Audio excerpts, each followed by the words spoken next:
Pronti? 1, 2, 3.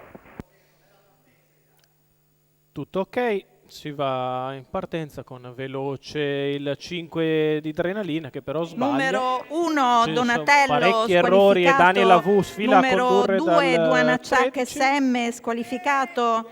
Numero È 3 successo un Darko disastro. Gual squalificato. Fioccano Numero le 5 squalifiche. Adrenalina squalificato. E così, passaggio davanti alle tribune. Vediamo se siamo ora a posto. Daniel Avu al comando, seconda posizione per Decollo SE, terza posizione per Demetra JVS, quindi Dylan Chris e poi Desi dei Greppi.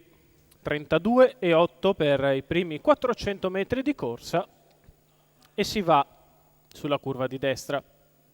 Daniel Avu che ha preso la testa rendendo 20 metri, seconda posizione sempre per Decollo SE, la terza per Demetra JVS, poi Dylan Chris, ancora Desi dei Greppi.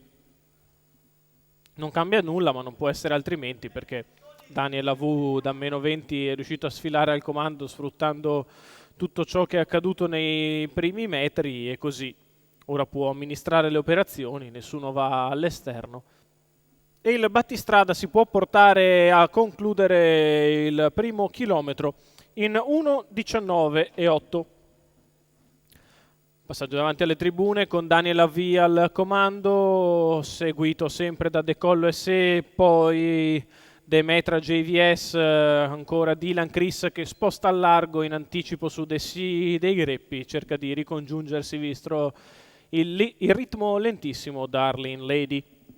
Battistrada che ora accelera in progressione, Daniel Avu che guadagna un paio di lunghezze a Decollo S14,8 per la curva di destra, Daniel in fuga, Decollo che prova a non perderlo di vista, poi Demetra JVS, quindi Desi dei Greppi che passa quarta, scavalcando Dylan Chris, 14,1 il paletto della retta di là, a fuga di Daniel Avu inseguito da Decollo SE, poi Demetra JVS riaccostata da Desi dei Greppi, quando siamo all'imbocco dell'addirittura d'arrivo con il figlio di Noè Dasolo che vi entra in chiara evidenza nel finale. Daniel Avu spazia a piacimento, Daniel Avu che nel finale vince nettissimo, al secondo posto finisce Decollo SE, al terzo Demetra JVS.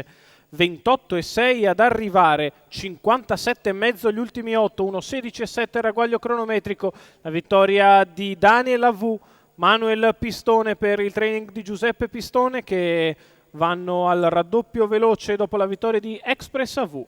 Anche questa volta per i colori della scuderia Usco e c'è il giallo della giuria. Prima curva è successo di tutto, bisognerà ovviamente andare a vedere